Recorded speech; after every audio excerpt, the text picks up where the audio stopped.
Eu vou compartilhar com vocês apenas alguns versos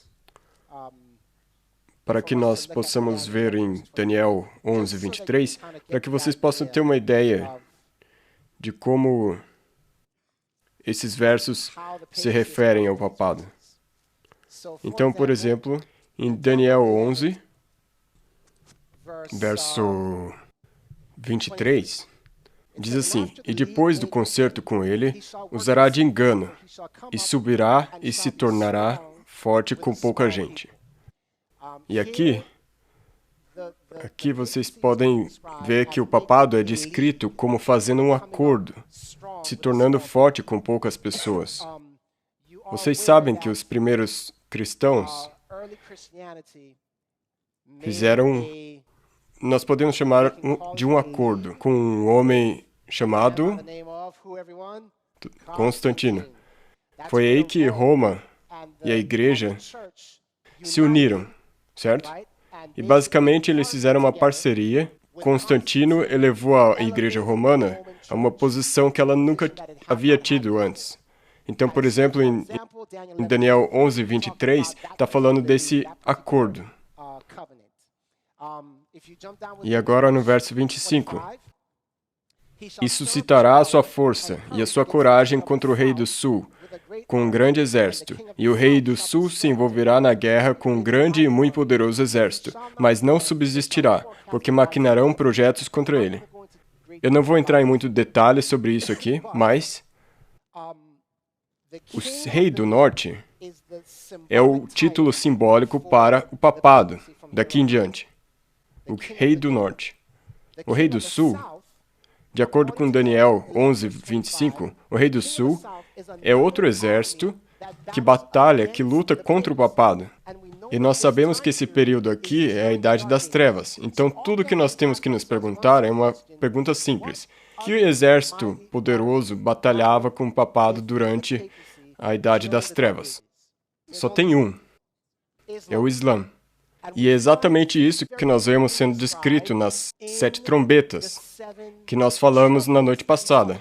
Então, Daniel 11, 25 confirma o que nós lemos em Apocalipse, nas trombetas 5 e 6. Mas nós não estamos focando nisso, nós só estamos mostrando os lugares onde tem essa conexão entre Daniel e Apocalipse. Nós estamos confirmando o que nós estamos vendo aqui sendo revelado na Bíblia. Agora comigo para o verso 31. E braços serão colocados sobre ele, que profanarão o santuário e a fortaleza, e tirarão o sacrifício contínuo, estabelecendo a abominação desoladora. Mais uma vez, essa linguagem que nós vemos nos capítulos anteriores no livro de Daniel, que aponta para o papado. Tudo que fazemos aqui é confirmar que sim, Daniel 11, 23 em diante está falando do papado. Aqui tem uma coisa muito interessante. Do 23 ao 31, ou do 23 ao 30, está em linguagem militar. E do verso 31 até um verso que eu não vou mencionar ainda, parece estar relatando coisas espirituais. Por exemplo, o verso 32, e aos violadores da aliança ele com lisonjas perverterá, mas o povo que conhece o seu Deus se tornará forte e fará proezas. Verso 36, e este rei fará conforme a sua vontade, e levantar-se-á e engrandecer-á sobre todo Deus. Então veja que do verso 31 para frente, está falando da abominação espiritual. Uma vez que dos versos 23 ao 31, está falando de conquistas políticas. O que era o papado? Era duas coisas. Um poder religio-político. Então, veja aqui. Daniel 11, verso 3 e 4, Médio-Pérsia, Grécia. Do verso 4 ao verso, 14, é o Grécia. E do verso 14 até o 22 é Roma. E a partir do verso 23, tem as conquistas políticas do papado até o verso 31. E do verso 31 em diante, tem as conquistas espirituais do papado. Faz sentido até agora? Então, verso 40. E é aqui que nós preparamos para aquilo que nós vimos preparando durante todo esse final de semana. Estão prontos? É a meia-noite. A meia-noite está chegando. A meia-noite está chegando. Daniel 11:40. E a Bíblia diz: E no fim do tempo, o rei do sul lutará contra ele. E o rei do norte se levantará contra ele com carros, e com cavaleiros, e com muitos navios, e entrará nas suas terras, e as inundará, e passará. E entrará na terra gloriosa, e muitos países cairão. Mas da sua mão escaparão estes, Edom e Moabe, e os chefes dos filhos de Amon. E estenderá a sua mão contra os países, e a terra do Egito não escapará. E apoder-se-á dos tesouros de ouro e de prata, e de todas as coisas preciosas do Egito. E os líbios e os etíopes o seguirão. Mas os rumores do Oriente e do Norte o espantarão, e sairá com grande furor, para destruir e extirpar a muitos. E armará as tendas do seu palácio entre o mar grande e o monte santo e glorioso, mas chegará ao seu fim e não haverá quem o socorra. E naquele tempo se levantará Miguel, e haverá um tempo de angústia, o qual nunca houve. E haverá um tempo de angústia, o qual nunca houve, desde que houve nação até aquele tempo. Mas naquele tempo livrar-se-á o teu povo, todo aquele que for achado escrito no livro. E muitos dos que dormem no pó da terra ressuscitarão, uns para a vida eterna e outros para a vergonha e desprezo eterno. Aqueles que forem sábios resplandecerão. Paremos aqui. E quantas mesmo foram as virgens sábias? 5. O que elas tinham? Luz e óleo. Portanto, elas brilharam. Ouça. A última sessão de Daniel 11 começa com o verso 40. No tempo do fim. Agora, quem aqui pode me dizer quando o tempo do fim começou? 1798. No que é descrito profeticamente como o tempo do fim. Na mesma época que a ferida de morte foi recebida. Na mesma época que... Lembra que a besta deveria reinar por 1260 anos. E esse ano, o ano final, foi 1798, antes da besta ser ferida. O que aconteceu em 1798? A Revolução Francesa. Onde que a Revolução Francesa é descrita na Bíblia? Em Apocalipse, capítulo 11. Olha aqui. Não perca o raciocínio. Eu tenho que dar um passo para trás? Ok. Em Daniel 11, nós vemos esses dois termos. Rei do Norte e Rei do Sul. E lá atrás, no Império Grego, quando Alexandre o Grande morreu, o seu reino foi dividido em 4 partes. Então havia o Rei do Leste, o Rei do Oeste, o Rei do Norte e o Rei do Sul.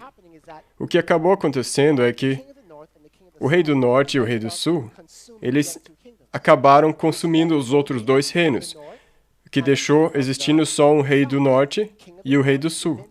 O Rei do Norte passou a representar eventualmente o território babilônico, e o Rei do Sul representava o Egito.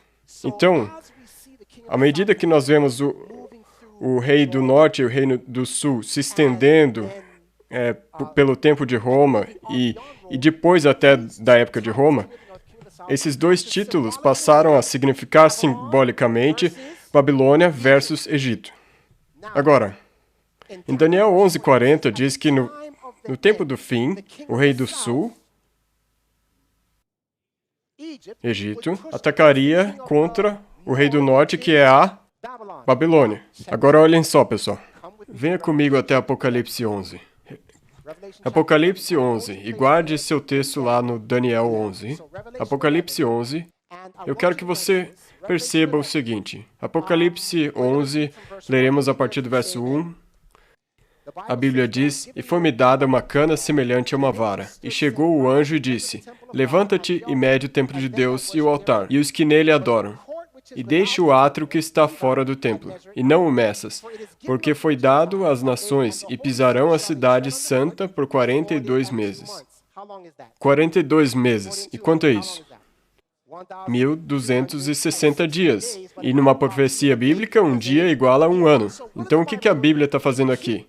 Ela, em diferentes lugares, está dizendo a mesma história a partir de diferentes pontos de vista. Então, aqui, os gentios, os pagãos, estão pisando na cidade santa por quanto tempo? 1.260 anos.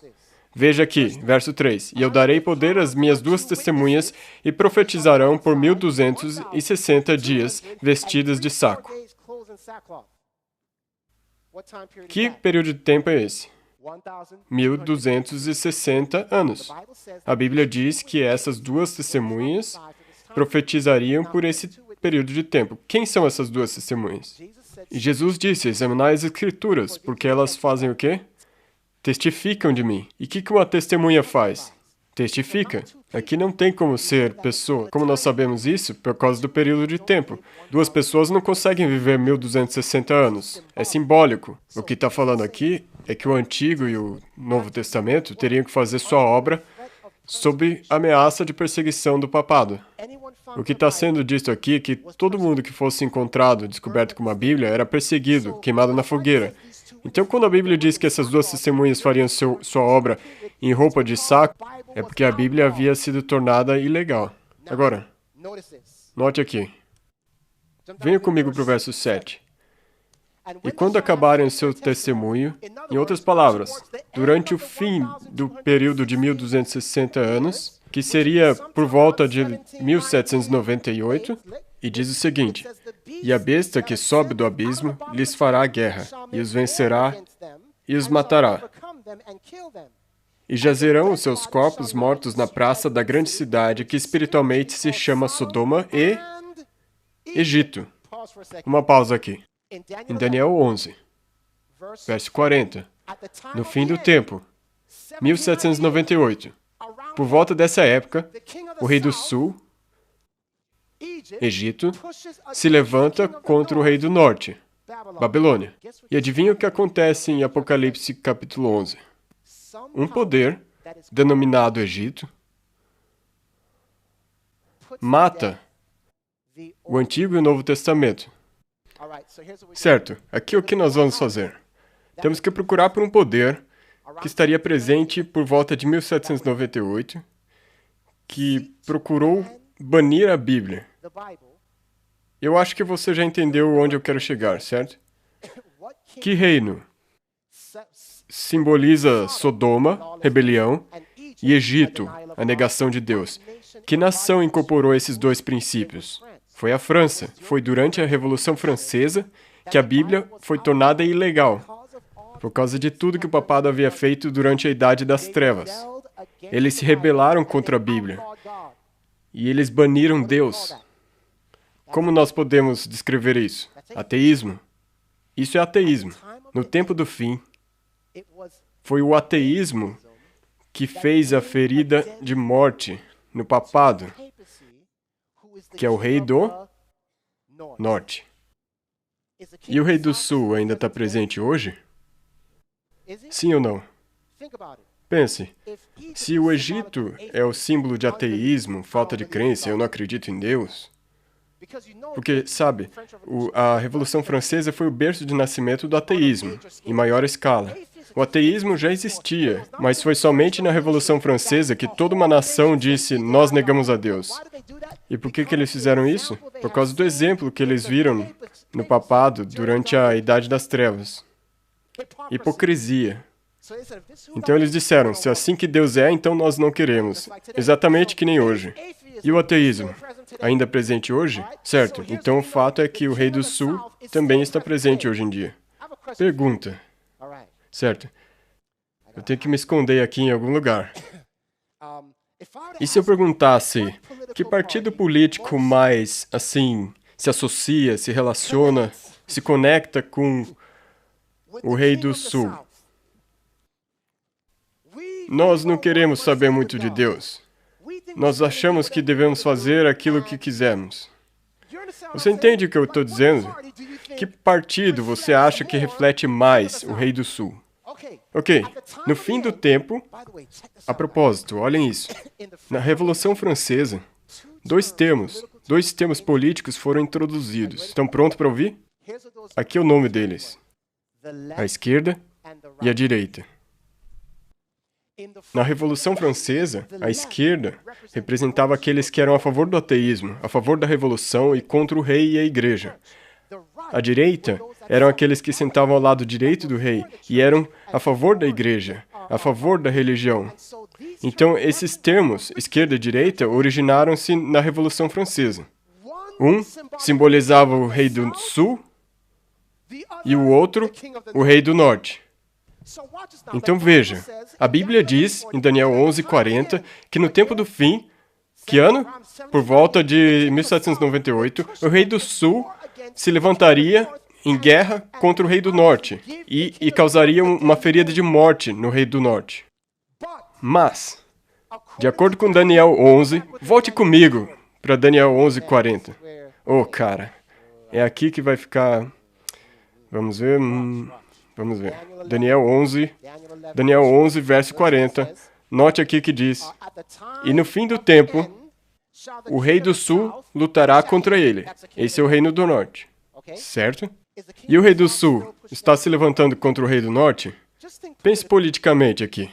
E o rei do sul ainda está, batendo no rei do norte? Sim?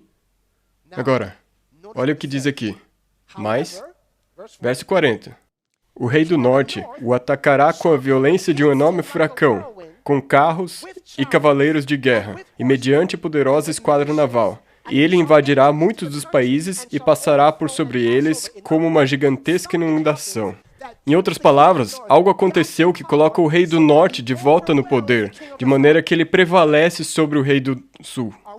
Vocês estão me acompanhando? O rei do sul ainda é presente? Ainda é poderoso? Sim. Contudo, a Bíblia nos diz que uma coisa vai acontecer, que vai causar com que o rei do norte domine. E do verso 40 em diante, só fala da vitória do rei do norte. Ele entra nos países. Todo mundo se curva aos pés do rei do norte. E ele tem tanto êxito que Miguel tem que se levantar. Entendeu? Então, em 1798, nós entramos em Daniel 11, verso 40, parte A. A parte B ainda não aconteceu. E se eu te perguntasse, quem é o rei do norte de Daniel 11, 40, você responderia: o rei do norte é o papado. Contudo, você estaria errado. Porque o rei do norte é mais do que o papado apenas. Deixa eu explicar. Pai Celeste, me ajude durante essa reunião. Em nome de Jesus, amém. Em Daniel 11:40 tem várias coisas acontecendo. Primeiro, o rei do sul, Egito, ataca o rei do norte, Babilônia. O rei do norte ataca de volta o Egito, domina o Egito, e a Bíblia diz que ele entra na Terra Gloriosa, onde a atenção dele é agora no povo de Deus. E à medida que isso acontece, rumores do norte e do oriente, do leste, lembra do que nós aprendemos ontem? O que são esses rumores? Notícias, boas notícias.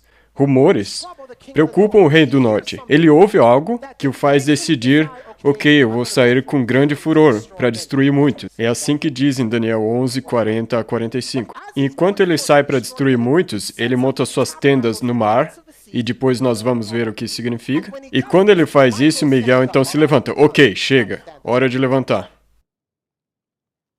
Daniel 11, verso 40 a 45 já aconteceu na história. Em outras palavras, o evento histórico revela a nós o que vai acontecer no tempo do fim.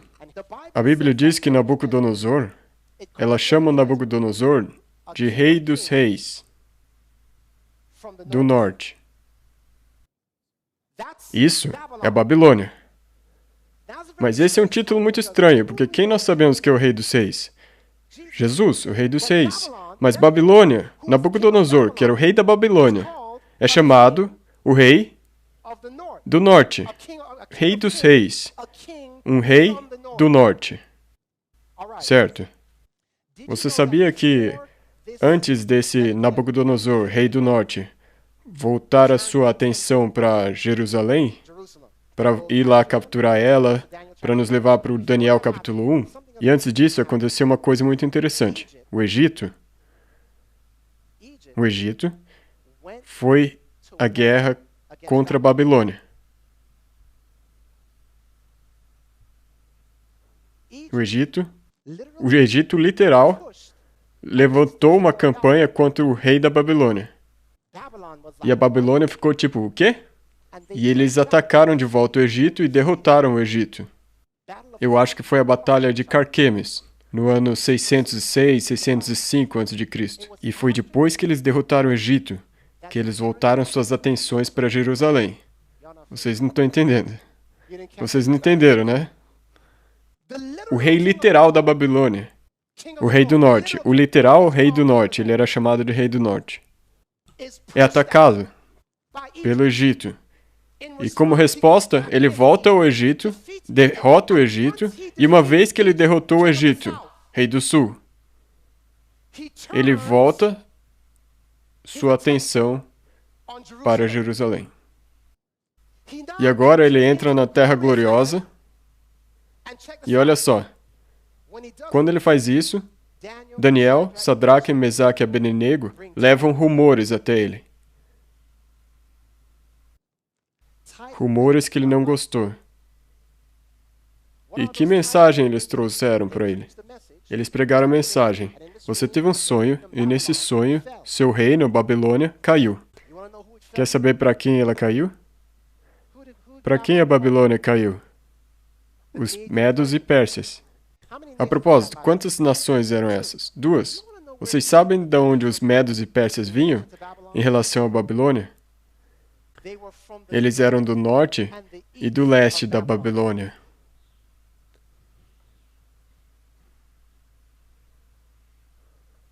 Vocês ainda não captaram. Rumores do norte e do oriente preocuparam Nabucodonosor.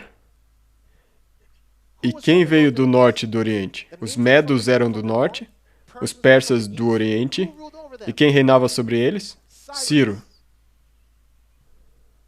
Você sabia que Ciro foi chamado de o ungido no Velho Testamento? Ciro era conhecido literalmente como rei do norte.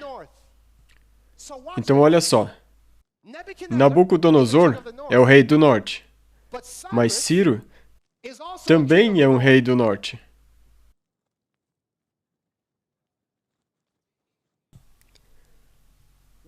Um rei do norte era o rei da Babilônia. O outro rei do norte era um tipo de Jesus Cristo.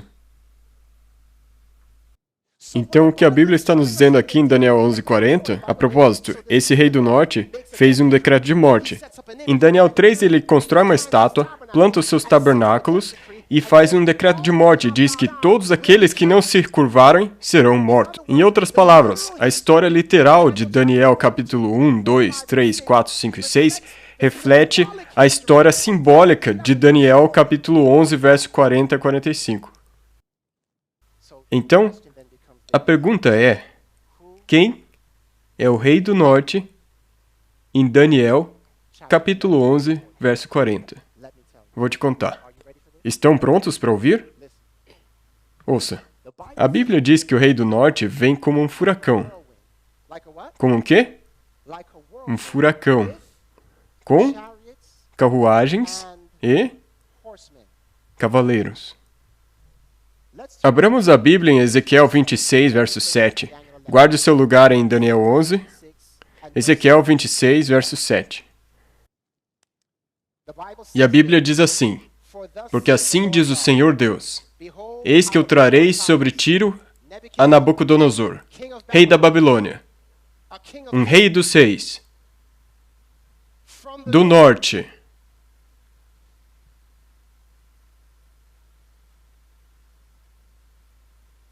com cavalos e carruagens, e com cavaleiros e companhias e muitas pessoas. Como que aqui foi chamado o rei literal da Babilônia? Um rei do norte. E com que ele está vindo? Cavalos, carruagens, cavaleiros. Ok, espera. Espera aí. Venha comigo. Venha comigo para Isaías capítulo 65, verso 15. O furacão é símbolo do que na Bíblia? Isaías 65, verso 15. Por quê? Encontraram? Eu quero que todo mundo encontre antes da gente ler. Quando vocês encontrarem, diga amém. Isaías 65, verso 15. A Bíblia diz, por quê? Eis que o Senhor, quem? O Senhor virá. Vai o quê? O que o Senhor vai fazer? Virá. Com o quê? Com fogo e com seus carros.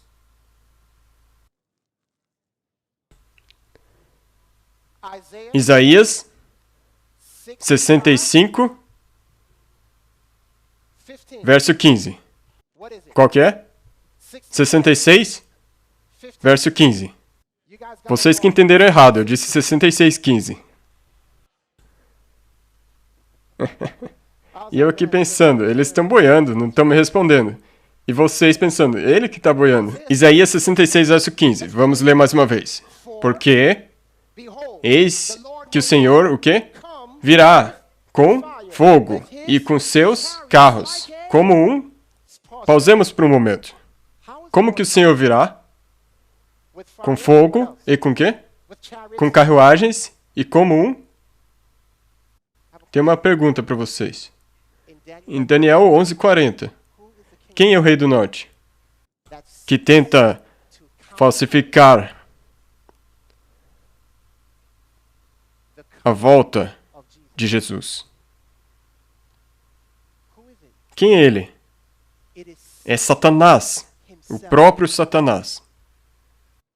Ok, pessoal, prestem atenção. Eis o problema. Como adventistas, nós estamos esperando por um certo sinal. Nós estamos esperando pela lei dominical. Antes de eu me tornar um cristão, eu ouvi falar do arrebatamento. E eu pensando, as pessoas vão desaparecer e depois passam 7 anos, certo? Eu vou fazer assim. Se, eu não acredito em Deus, mas se eu ver as pessoas desaparecendo, então eu vou saber que isso é verdade e eu vou me preparar, porque eu sei que eu ainda tenho 7 anos. Alguém já passou por isso também? Era assim que eu era antes de entender a verdade sobre o arrebatamento. E os adventistas também têm sua versão. Mas nós... Ok. Mas olha, se eu ver uma lei dominical sendo aprovada, então eu vou saber que é hora de se preparar para a maratona. Deixa eu começar a treinar. Mas o problema é o seguinte. Sabe, Deus já sabe disso. Convenhamos, pessoal. Quanto tempo que demora para o Congresso para fazer qualquer coisa? Vocês sabem. Vocês vão pensar, deixa eu ficar de olho no Congresso para ver quando eles... Vocês têm todo o tempo do mundo para se preparar. Mas não vai ser assim que vai ser. E quando eles aprovarem isso... Ouça. Ouça. A próxima coisa que acontece, de acordo com Daniel 11, verso 40, é a aparição de Satanás no lugar de Jesus. É isso que quer dizer quando... A propósito, bela por sua posição, e a alegria de toda a terra é o Monte Sião, a cidade do grande rei, nos lados do... Quem que é o verdadeiro rei do norte? Jesus. Ok? Eu subirei ao céu, acima das estrelas de Deus, exaltarei o meu trono, e no monte da congregação me sentarei aos lados do... E o que Lúcifer tentou fazer no céu? Ele quis ser o rei do norte no céu.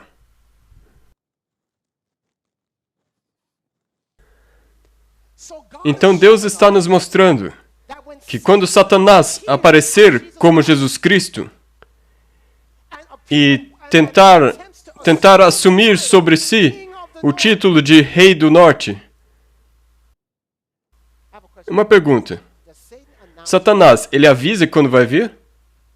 Ele dá um sinal, pessoal, estão prontos? Semana que vem eu vou estar aí. Não.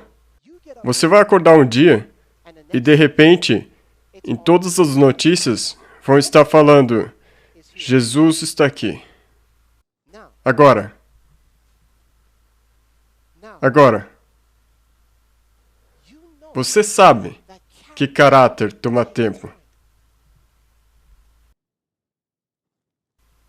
As 5 virgens tolas e as 5 virgens sábias não sabiam quando chegaria a meia-noite.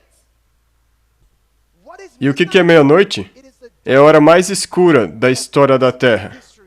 Uma época que o próprio Cristo descreveu como sendo um tempo de angústia qual nunca antes houve. E o que vai causar esse tempo de angústia? É quando o próprio Satanás vai aparecer do nada. E é por isso que tanto os sábios como os tolos vão ser pegos despreparados. Satanás não anuncia quando ele está para vir. Imagine quantas pessoas vão ser pegas despreparadas. Quando você perceber... Olha isso aqui. Ouça. Como que o Rei do Norte virá? Não só como furacão, mas com o quê? Carruagens. Com o quê? Cavalos e com navios. Carruagens. Ok, olha isso aqui. Furacão, carruagens e cavaleiros, navios. Furacão. No que você pensa? Ar. Navios. Mar. Carros e cavaleiros. Terra. Vocês sabem que no livro de Apocalipse tem 3 poderes sendo descritos? O dragão, que é o príncipe do ar, a besta do mar e a besta da terra. Em outras palavras, meus amados, Daniel 11, verso 40, é sobre a cura da ferida mortal. Mas essa ferida não cura apenas com o catolicismo e o protestantismo. É uma união tríplice. Dragão, besta, falso profeta. Não é suficiente. As pessoas dizem que todo mundo vai acabar ouvindo ao papado e obedecendo a ele. Olha, ouça só. O Islã radical, eles não ouvem ao papado. O papado não tem autoridade sobre o Islã radical. O papado não tem autoridade sobre os ateus. Mas adivinha só. Se o próprio Jesus aparecesse... Olha, pessoal.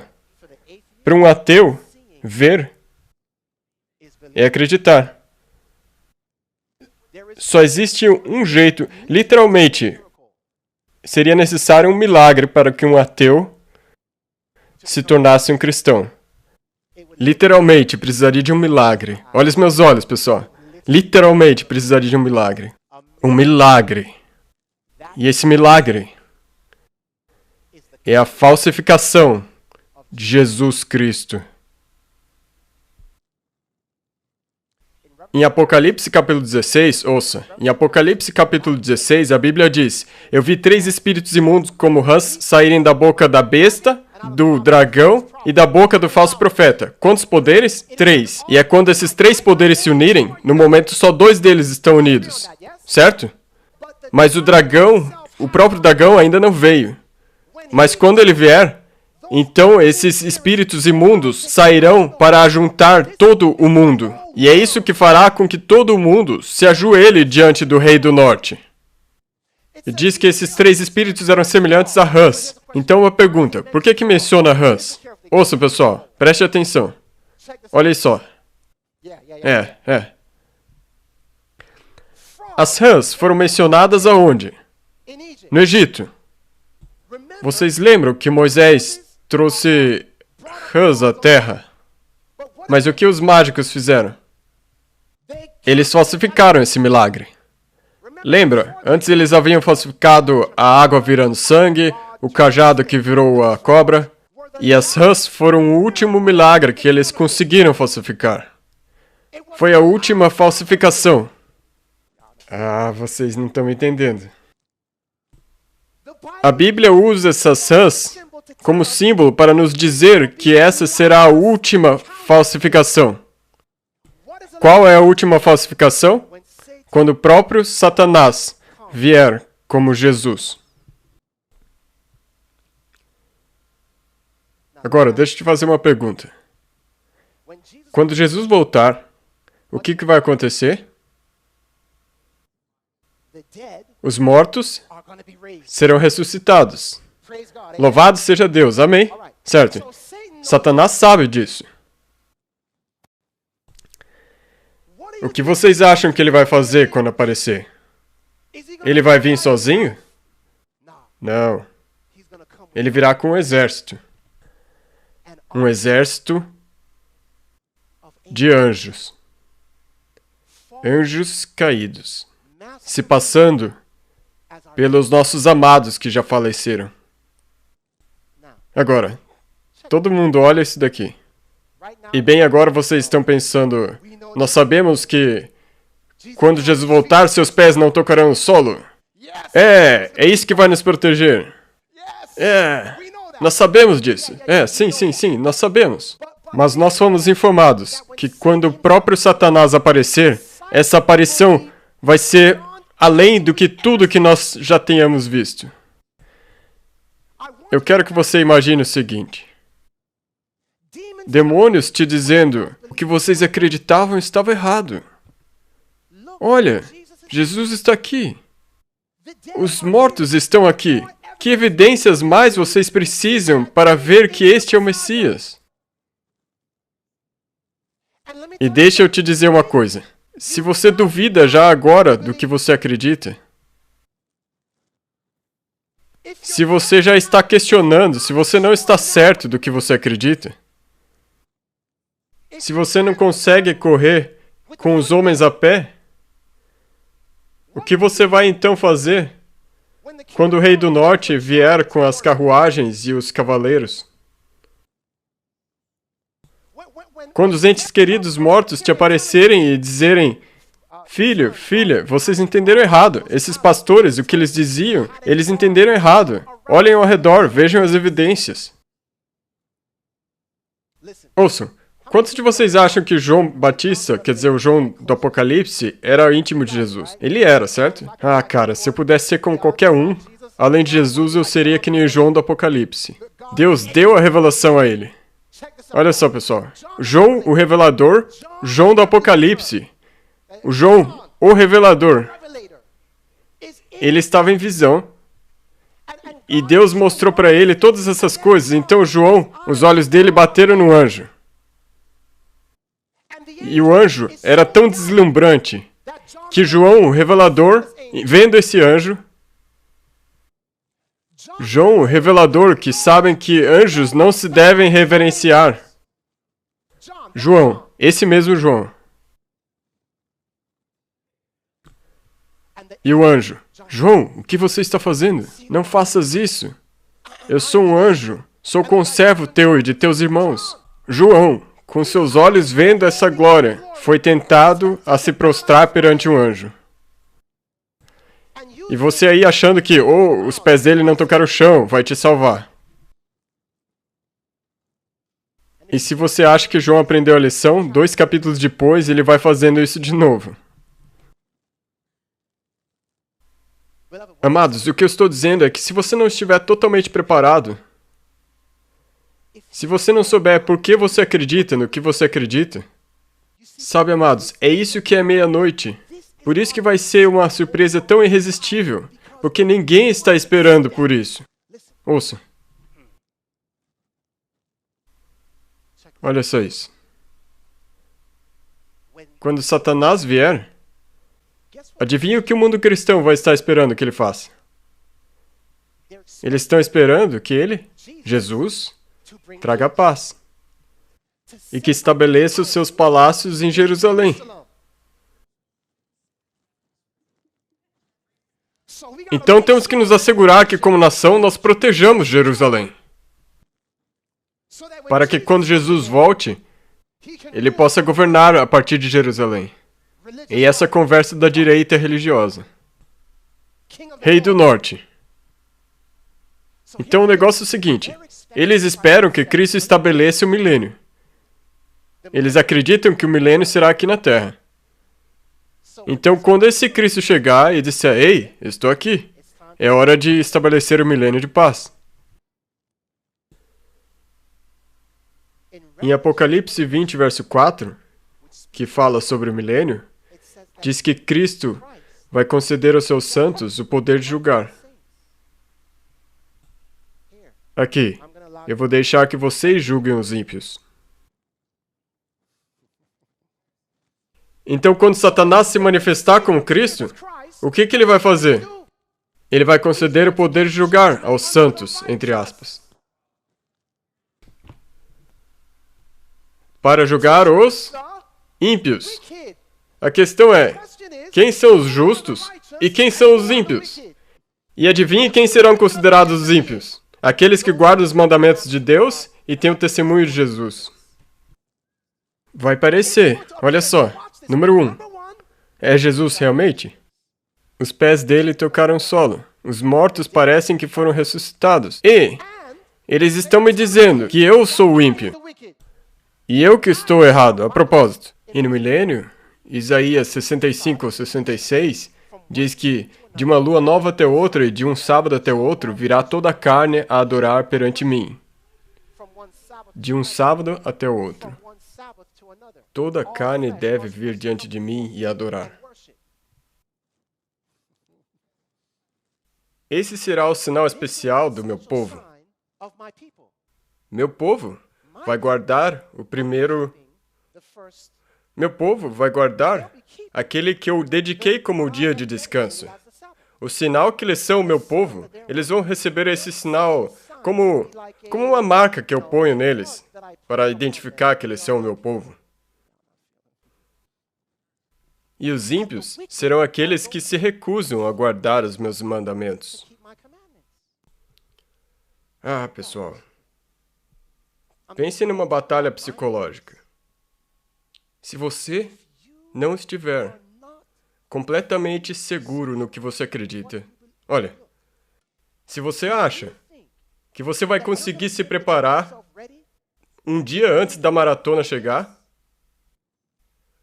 o que eu posso dizer? Se preparar para a maratona já é difícil por si só. Se preparar para essa maratona já vai ser tipo, como que eu vou conseguir? O próprio Jesus disse que, se possível, até os eleitos seriam enganados. O que Deus tenta nos mostrar agora é que Ele está tentando nos dizer, se prepare para a maratona imediatamente. Não espere. Não espere. Porque cada dia que você desperdiça vai ser um dia a mais que vai ser difícil para você. Vai ficar mais difícil para você. Deus está tentando mostrar ao seu povo. Amados, para mim isso é tipo... Eu conheço a Bíblia, eu amo a Bíblia, mas cara, estar num ambiente como esse, onde seus sentidos estão te inundando... Ouçam. Jesus disse que a nação que visse a figueira, a geração que visse a figueira dar fruto, é essa nação que será a última nação sobre essa terra. Por que ele disse isso? Veja, a figueira que perdeu suas folhas significa que parece que ela morreu. Mas quando as folhas voltam, é um sinal de que foi curada. A árvore foi curada. Ela voltou à vida. Falando profeticamente, a cura é quando o próprio Satanás aparecer como Cristo. Então ele dirá, esse é o meu verdadeiro povo.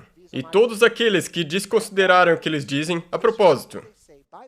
Então você olha para Jesus, esse Jesus, e você diz, peraí, você não é Jesus. Quando Jesus voltar, os pés dele não tocarão a terra. Você é Satanás. Sabe o que os seguidores dele dirão? Blasfêmia! Você merece morrer! Você está blasfemando na cara do nosso Redentor. Ele está tentando trazer paz à Terra. E você está perturbando essa paz na Terra. É por isso que Jesus disse que o tempo vai chegar que aqueles que os matam vão achar que estão fazendo um serviço a Deus. Uau! Uau! Amados, eu vou fechar aqui, tem muito para cobrir sobre esse tema. De que vale a um homem se ele ganhar todo mundo, mas perder a sua alma? Nós deveríamos praticar isso diariamente. Pelo que valeria a pena perder a sua salvação? Na história das 10 virgens, se você olhar a palavra grega para tola, significa cabeça dura. E eu achei engraçado. 5 eram sábias e 5 eram cabeças duras. Como imbecis. Tolo é muito brando, sabe? Tu és tolo. Em português é idiota. Você está sendo idiota. O que idiota? Eu vos dei todas essas evidências. Eu mostrei tudo o que está por vir. Eu dei-vos profecias. Eu vos revelei tudo isso, e mesmo assim, vocês sentaram aqui hoje e vocês, uau, isso é maravilhoso! E assim que vocês saíram por aquela porta, vocês esqueceram tudo. Eu não posso obrigar vocês a nada. Eu estou somente tentando te preparar para o que vai vir. Os casamentos na antiguidade eram muito especiais. Existiam 3 fases de um casamento na antiguidade. A primeira era o noivado. Depois do noivado, o noivado envolvia dar presentes para a noiva e para as pessoas, mas então tinha um período que o noivo, depois de ter proposto o casamento, iria embora e começaria a construir uma casa para sua esposa. Então, por volta de 1 ano depois, ele retornaria para tomar a sua noiva para levar para sua casa. Então existiam 3 fases: o noivado, o período quando o noivo estava trabalhando e quando ele voltava para buscar a noiva. Eu quero que vocês, moças, imaginem que vocês e suas amigas eram meninas de Jerusalém e vocês iam nos casamentos de Jerusalém e ainda na infância vocês diziam: eu mal posso esperar ver você no meu casamento. Não, eu mal posso esperar ver você no meu casamento. E você vai ser minha daminha de honra. Ah, que legal. E vocês sempre falando nisso. Não se esqueça, porque a função de uma dama de honra era segurar as lâmpadas e se certificar de que tinha suficiente óleo para que as pessoas, quando fossem ao casamento no escuro, não se perdessem. Então imagine você sempre falando: tenha certeza de que você tenha óleo suficiente. E as garotas: ai menina, E eu quero que você imagine que você combinou isso várias vezes. E imagine que no dia do seu casamento, e 5 das suas amigas chegam no casamento sem óleo nenhum. Não foi intencional, não foi como se elas, sabe de uma coisa, não vou fazer o que minha amiga pediu. Simplesmente elas não pensaram muito nisso. Quão brava você ficaria com as suas amigas? Por que elas esqueceram? Já já eu te digo por quê, mas eu quero que você pense no seguinte. Jesus veio até essa terra para pedir a igreja em casamento. Ele viu essa mulher e, sabe, a Bíblia diz, o homem deve deixar a sua mãe e pai e se juntar à sua esposa e os dois se tornarem uma só carne. E lá do céu, Jesus viu essa mulher que ele gostou e ele disse: pai, sabe, eu tenho interesse nela. E o pai disse: sabe, se você quiser casar com ela, então você vai ter que deixar o seu pai. Jesus então deixou seu pai, veio até essa terra para se tornar uma carne com a sua noiva. Então ele pede ela em casamento, em público, e dá a ela presentes no dia do Pentecostes. Mas, ei, isso é noivado. Eu vou embora para construir a sua casa. E quando eu voltar, vos levarei para mim mesmo, para que onde eu esteja, estejais vós também.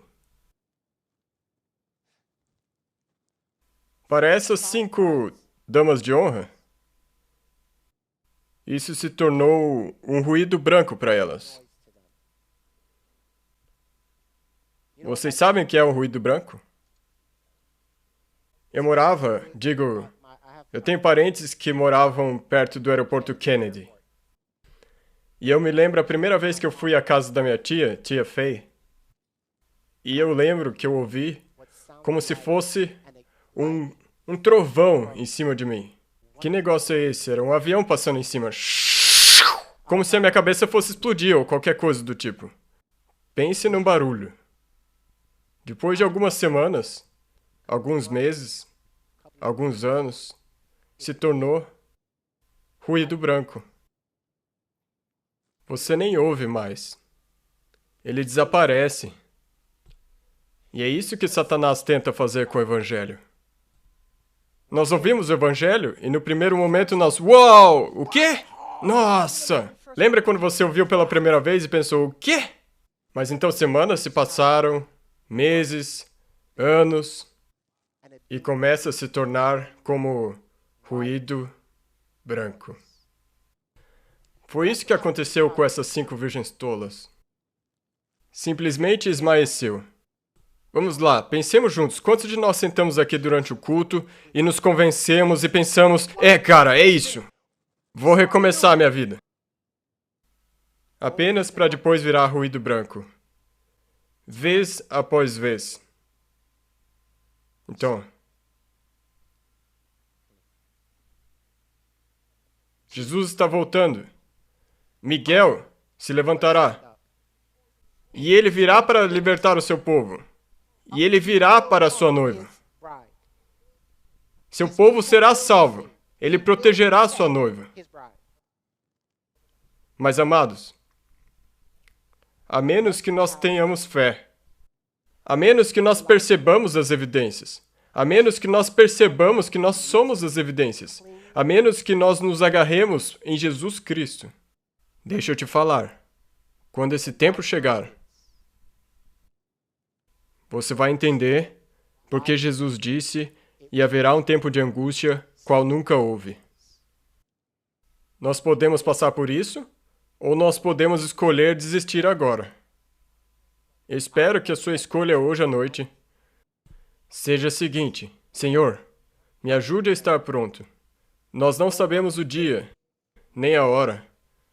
Mude meu coração agora. Mude meu caráter. Me ajude a parar de ser quem eu habitualmente sou. Me ajude a parar de ficar irritado. Me ajude a parar de fazer as coisas que fazem a vida miserável para mim. Me ajude a me tornar uma nova criatura em Cristo. Essas profecias não foram dadas para nos assustar. Não. Elas foram dadas para nos advertir, para nos encorajar, para que quando essas coisas aconteçam, nós possamos dizer, cara, Deus é realmente real. Ele disse que iria acontecer, Ele também disse que iria tomar cuidado de mim. Então, tão certo assim como essas coisas aconteceram, eu tenho certeza que Ele tomará cuidado de mim. Amados, vocês não têm nada a temer se estiverem andando com Jesus. Então, eu quero concluir fazendo um simples apelo mais uma vez.